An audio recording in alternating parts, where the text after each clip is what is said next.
paling top muadzin itu katanya muadzin Masjidil Haram dan Masjid Nabawi termasuk Masjid Raja di Riyadh.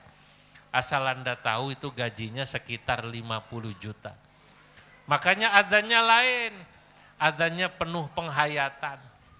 Beda dengan Masjid Ar-Riyadh ini. Muadzinnya jangan-jangan masih penuh pengharapan ini.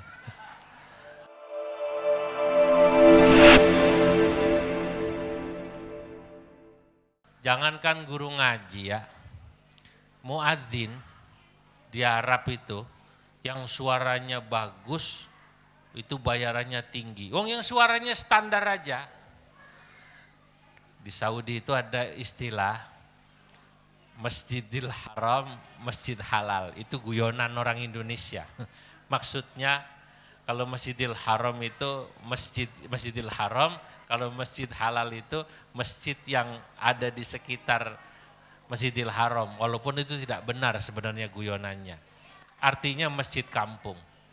Itu di masjid-masjid di sekitar Masjidil Haram yang saya tahu selama beberapa kali saya haji, saya sering dengar adzannya masjid di sekitar pondokan di Aziziyah, di Jarwal, Taisir, lain sebagainya. Dengan yang Masjidil Haram jelas beda kualitas adzannya. Kalau Masjidil Haram Bapak Ibu adzannya nomor 1, indah. Tapi di kampung-kampung itu jauh sekali, adzannya biasa. Yang adzan tua-tua, adzannya cempreng. Allahu Akbar, Allahu Akbar, Allahu Akbar, Allahu Akbar. Ini yang kayak begini, saya pernah tanya berapa gajinya, padahal adzannya cempreng, ternyata itu gajinya yang adzannya cempreng begitu, sekitar 5 jutaan. Wah, adzannya cempreng tua-tua itu Pak. Masya Allah, guru kiroati di sini salah lahir ini. Mestinya lahirnya di Arab. Kalau yang adzannya bagus katanya orang sana cerita semakin naik. Ada yang gajinya 20 juta. Allahu Akbar, Allahu Akbar. Naik 20 juta. Paling top muadzin itu katanya muadzin Masjidil Haram dan Masjid Nabawi termasuk Masjid Raja di Riyadh.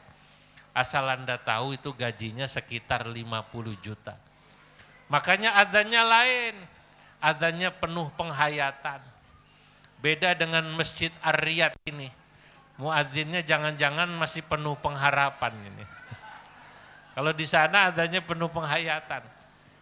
Karena gajinya berapa? 50 juta. Allahu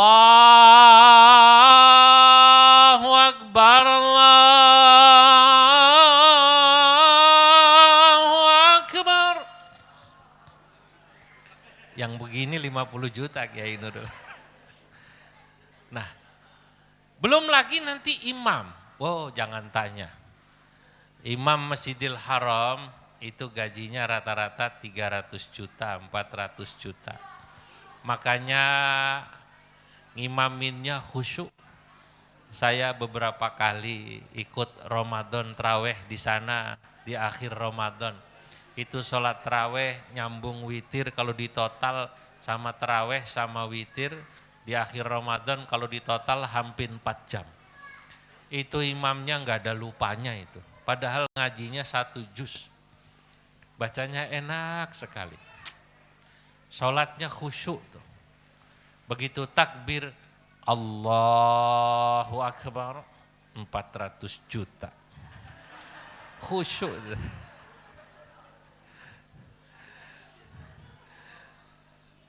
Fatihahnya enak.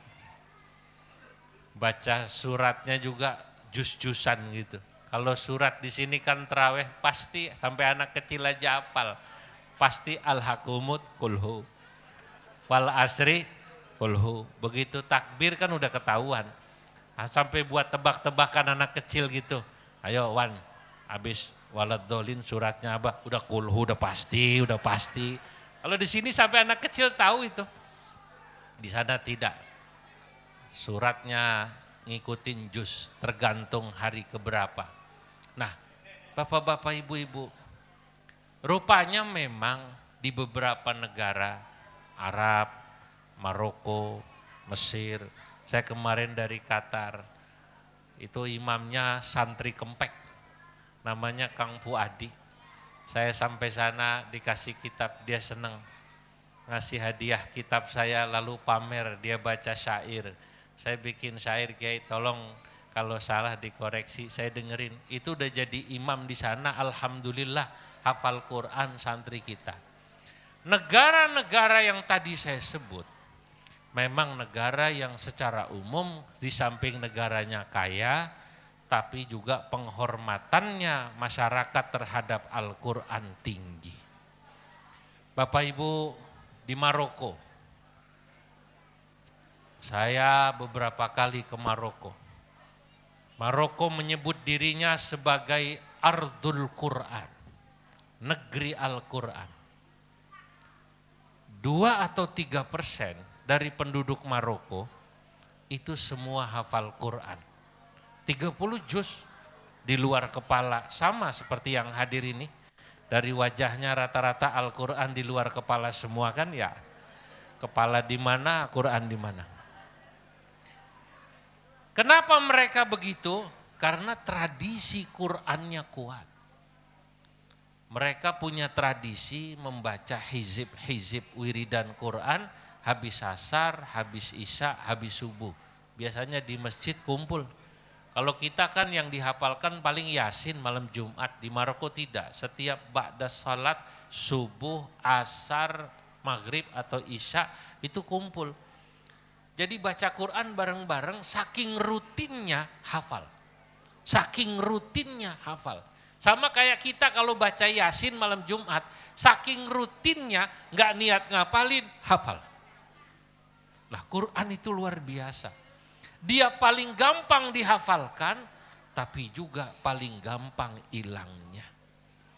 Itu kenapa dulu para kiai, kalau ada orang mau ngajar Quran, menghafal Quran, mendoakan betul, moga-moga kau dikasih kekuatan lahir batin ya, rizkimu dikasih gampang. Bapak Ibu, di Jombang, di Pekalongan, nanti Anda bisa menemukan ada kuli batik. Saya dulu di Pekalongan lama 4 tahun. Kakek saya, bapak saya orang Pekalongan. Saya tahu persis kakak sepupu saya, keluarga saya, mereka hafal Quran tapi ngecap batik ini seperti batik yang saya pakai. Plek, plek, ngelorot batik. Itu kalau sore datang ke rumah guru ngapalin Quran. Ya Allah, kalau saya ingat sekarang saya kadang-kadang nangis. Kok ada orang hafal Quran rizkinya seperti ini. Saya jadi ingat syairnya Ibnu Rawandi. Kamakilin akilin ayat madahibuhu wajahilin jahilin talqahu marzuqa. Ya Allah, kam jahilin jahilin, maaf, kam akilin akilin, wa kam qari'in qari'in ayat madahibuhu. Betapa banyak orang yang cerdas, alim, ahli baca Quran, ayat madzahibuhu, tapi rizkinya sempit. Jadi kuli batik, jadi tukang beca. Tapi yang bersangkutan gak sedih. Cuman pertanyaan saya, di mana hati orang-orang yang dikasih Allah rizki melihat orang hafal Quran seperti ini? Melihat mereka guru-guru Quran seperti ini. Andai kata mereka dikasih Allah hati yang baik, pasti gak tega.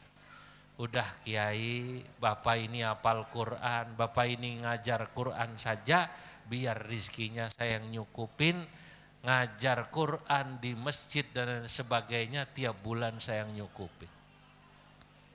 Nah, kalau bisa begini tradisi kita, insya Allah tidak kalah dengan tradisi-tradisi Quran yang ada di negeri yang saya sebut. Dulu sebelum saya ke Pakistan, saya sudah ke Pakistan bulan November lalu, tapi sebelum saya dulu ke Pakistan, saya ketemu waktu haji, orang Pakistan kerjanya sebagai nadzafah. Nadzafah itu cleaning service di hotel di Mekah. Saya masih ingat namanya Abdul Jamil. Saya ketemu tahun 2004, 18 tahun silam. Ngobrol lah kita. Ngobrol pakai bahasa Arab, ya bahasa Arab maklum. Ya, kadang-kadang dia nyaut, kadang enggak. Kalau gampang-gampang dia ngerti. Tapi yang membuat saya haru Bapak Ibu, orang Pakistan itu bukan orang-orang kaya kebanyakan, tapi kecintaannya pada Quran yang ini mengagumkan. Saya ingin sampaikan ini supaya kita yang hadir di sini kemudian juga ikut tercerahkan bagaimana kita punya perhatian pada Al-Quran untuk anak-anak kita, termasuk perhatian pada guru-guru Qurannya. Abdul Jamil nanya saya waktu itu. Dia tanya, "Kamlaka min aulad?" Tuan berapa anaknya? Waktu itu tahun 2004 saya haji, anak saya baru 2, sekarang 4. Saya bilang 2. Berapa yang hafal Quran? Oh, anak saya masih kecil, kata saya. Oh, oke. Saya balik tanya dia, Tuan Abdul Jamil, berapa punya putra, punya anak? Dia bilang 5. Oh, baik. Dari 5 itu berapa yang hafal Quran? Dia bilang, alhamdulillah, anak saya dari 5 yang sudah selesai hafal Quran 3, yang 2 dalam proses. Abdul Jamil cerita, di negeri kami di Pakistan, kalau kami punya anak kami kok tidak ada yang hafal Quran satupun, aib katanya. Maka di negeri kami tradisinya walaupun kami bukan orang berpunya, kami pasti punya kebanggaan ketika anak-anak kami hafal Quran. Saya malu waktu itu. Kata saya, ya Allah, di negeri kami Tuan Abdul Jamil dalam hati, tapi orang banyak yang anaknya tidak bisa baca Quran. Jangankan tidak hafal, tidak bisa baca Quran, tapi tidak malu sedikit pun. Nah, saudara-saudara, Bapak Ibu, ini saya sering ceritakan supaya kita semua sekali lagi sadar. Kita ini di luar negeri dipuji loh. Negara muslim terbesar, Islam terbesar di dunia, negara muslim ada di Indonesia. Organisasi Islam terbesar ada di Indonesia, Nahdlatul Ulama. Maka kita jangan sampai kemudian organisasi yang dari dulu memiliki tradisi Quran yang kuat, tradisi keagamaan yang kuat, tidak menanamkan rasa cinta baca Quran pada anak-anak kita. Bahwa PBNU itu ya yang diurusi dari urusan ngaji Quran semacam ini yang dibawa sampai urusan yang lain. Kenapa? Ya karena memang NU itu adalah organisasi keagamaan, diniyah, ijtimaiyah. Kita boleh ngurusi pertanian, kita boleh ngurusi yang lain, tapi urusan Nahdlatul Ulama yang nomor 1 adalah urusan keagamaan. TPQ, Qiraati ini termasuk, ini bagian daripada keagamaan, karena anak-anak kita, terutama anak-anak santri NU utamanya, dari dulu terkenal baca Qur'annya insya Allah bagus banget.